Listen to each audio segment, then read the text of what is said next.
कथा आती है कोटि रुद्र संहिता के अंतर्गत, हाँ शतरुद्र संहिता में आती है कि एक नंदा नाम की अयोध्या में रहने वाली एक वैश्या ने अपने मुर्गे को और बंदर को रुद्राक्ष पहनाती थी और शिव की बहुत बड़ी भक्त थी। स्वयं शिव भगवान उसका नृत्य देखने के लिए आए। क्योंकि हमेशा रुद्राक्ष धारण करती थी, जटा में, बालों में रुद्राक्ष, कानों में रुद्राक्ष, गले में रुद्राक्ष, हाथों में रुद्राक्ष, पैरों में रुद्राक्ष, कमरबंद में रुद्राक्ष, अत्यंत रूपवान थे। सामान्य व्यक्ति उसका नृत्य नहीं देख सकता था, राजे महाराजे ही देखते थे। आज भगवान बहुत सुंदर व्यापारी का रूप धारण कर कर आए महादेव परीक्षा लेने के लिए, क्या सच में मेरी भक्ता है? हाथ में स्फटिक का शिवलिंग था उनके, सुंदर हाथ में कंगन थे। कंगन इतना सुंदर था कि उस नंदा नाम की नृत्यांगना की दृष्टि उस पर पड़ी। उसने वैश्य को नहीं देखा, बनिए को नहीं देखा, व्यापारी को नहीं देखा जो शिव रूप में है। दृष्टि कंगन पे पड़ी, गड़ गई, ये कंगन तो मेरे हाथ में होना चाहिए, पर कैसे मांगू? तो भगवान शिव तो परीक्षा लेने के लिए आए थे ना, उन्होंने कहा कंगन चाहिए, 3 रात्रि मुझे नृत्य दिखाना पड़ेगा, लेकिन इस भाव से कि 3 रात्रि में सिर्फ तुम मुझे ही दिखाओगे नृत्य, तो तुम वचन लो कि इन 3 रात्रियों में तुम मेरी संगनी बनकर के ही और नृत्य दिखाओगी, अन्य किसी पे तुम्हारा अधिकार नहीं है। वचन लेती है, मैं शिव की साक्षी में कहती हूं कि आपके अलावा अन्य किसी को मैं नृत्य नहीं दिखाऊंगी, और इन 3 दिन के लिए मैं अपने आपको संगनी के रूप में ही मानती हूं। वचन ले लिया। प्रथम दिन उसने शिव तांडव करके दिखाया।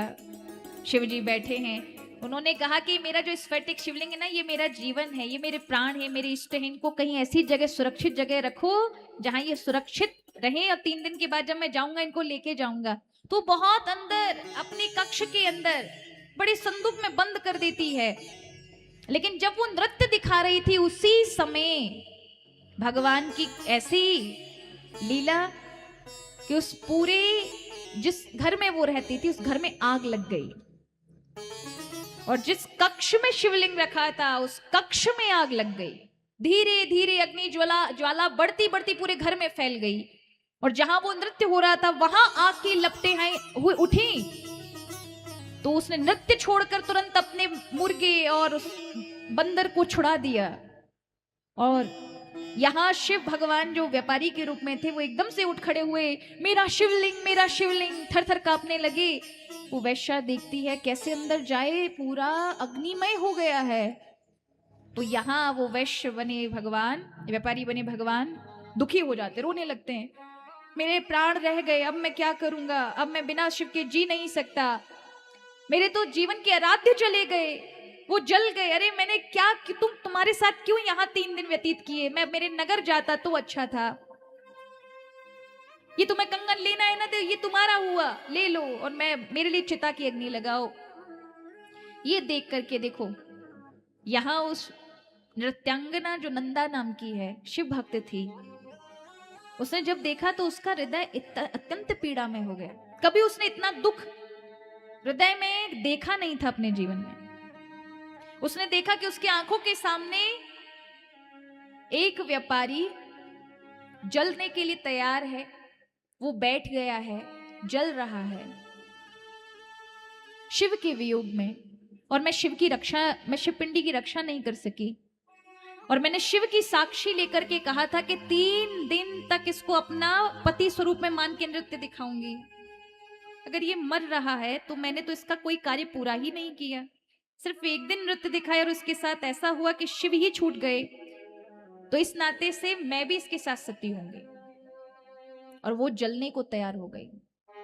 सभी परिवारी जन उसको मना करते हैं, बड़े बड़े राजा महाराजाओं से रोकते हैं कि ये मर रहा है, मरने दो, तुम अपना जीवन क्यों खोती हो, पर वो नहीं मानी, चढ़ गई जलती हुई चिता पर, और भगवान शिव को बारंबार प्रणाम करके, मुझसे कोई अपराध हुआ हो तो प्रभु क्षमा करना, मैं धर्म पूर्वक अपने जीवन कृत्य को नहीं निभा पाई, मेरा कार्य ऐसा है,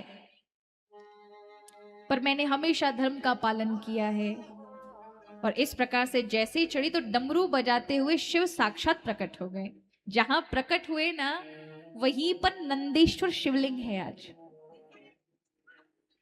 और अपने भक्त को, उस नृत्यांगना को क्या वरदान दिया?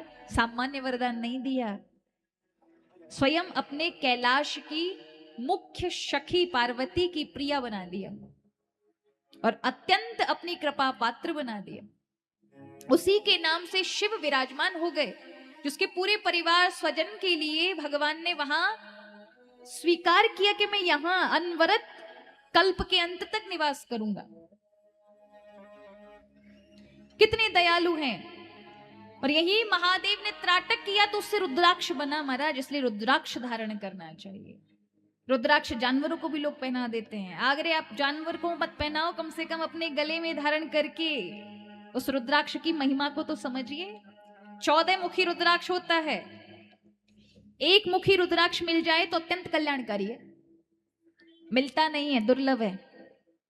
और फैक्ट्रियां आजकल बना रही हैं, खूब प्लास्टिक लगा लगा करके बढ़िया बना देती हैं और एक मुखी बना बना के 50-50 हजार में, 25-25 हजार में बेच रहे हैं। याद रखिए, एक मुखी आदमी और एक मुखी रुद्राक्ष बड़ा दुर्लभ है, बड़ा दुर्लभ।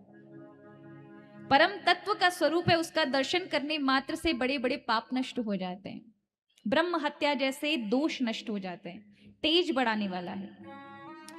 2 मुखी रुद्राक्ष अर्धनारीश्वर का स्वरूप है, शिव और पार्वती का।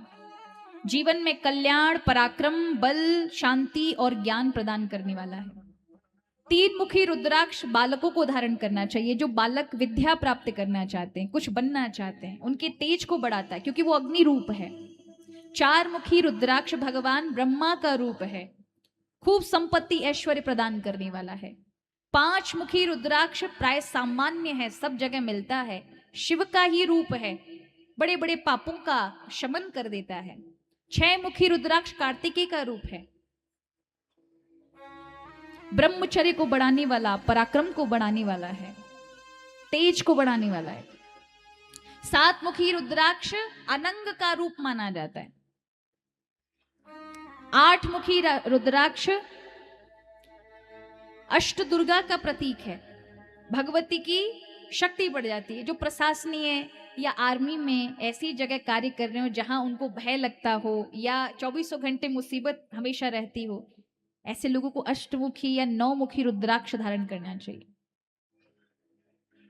10 मुखी रुद्राक्ष भगवान विष्णु का रूप है, भक्ति, अनंत कृपा, खूब सुख समृद्धि सौभाग्य प्रदान करने वाला है। 11 मुखी रुद्राक्ष एकादश रुद्र का प्रतीक है। जीवन में कोई कितना भी भयानक कष्ट क्यों ना हो, 11 मुखी रुद्राक्ष अगर गले में पड़ा है तो कष्ट आ नहीं सकता। 12 मुखी रुद्राक्ष 12 आदित्यों का, सूर्य का स्वरूप है। इसलिए आप देखोगे बड़े बड़े सन्यासी, बड़े बड़े महापुरुष उच्च कोटि के, उनकी जटा में 12 मुखी रुद्राक्ष लगा होगा। वो उनके तेज को बढ़ाने वाला है, उनकी शक्ति संयम को बढ़ाने वाला है, उनके तप को बढ़ाने वाला है। और इसी तरह से 13 मुखी रुद्राक्ष भगवान अनंग का रूप, कामदेव का रूप कहा गया है, जो जीवन में सौंदर्य, सुख, मान मर्यादा बढ़ाता है। 14 मुखी रुद्राक्ष साक्षात भगवान शिव का वो स्वरूप है जो अश्रु से प्रकट हुआ है। इसलिए इन रुद्राक्षों के अलग अलग बीज मंत्र हैं। देखो, रुद्राक्ष को हमेशा सोमवार वाले दिन, प्रदोष वाले दिन, पूर्णिमा वाले दिन, अक्षय ग्रह नक्षत्र पे ही पहनना चाहिए। जब आप पहने तो हमेशा उसे गंगाजल में स्नान करा करके, चंदन से पूज करके, अगर आपके समीप भगवान शिव का कोई स्वयंभू लिंग है उसका स्पर्श करा करके वहां पर 108 बार मंत्र का उच्चारण करें। किसके समक्ष? रुद्राक्ष के समक्ष। वैसे बीज मंत्र प्रत्येक रुद्राक्ष का अलग अलग है, किंतु अगर आपको नहीं आता है तो नमः शिवाय, नमः शिवाय, नमः शिवाय, नमः शिवाय, नमः शिवाय स्पष्ट करना, इतना अच्छे से करना कि आपको समझ आए एक एक शब्द, और एक एक शब्द मंत्र का इस भावना के साथ करना कि ये सारी भगवान शिव की शक्ति इस रुद्राक्ष के अंदर जा रही है। आरती करके भगवान शिव को स्पर्श करा करके और उसे धारण कर लो। अगर आपके पास ये सब नहीं होता है तो किसी अच्छे संत साधु भक्तों के हाथों से पहन लो। उनसे कहो कि आप स्पर्श करा दें, मंत्र आप करेंगे, उनसे स्पर्श करा के ठाकुर जी का, और तब ग्रहण कर लें।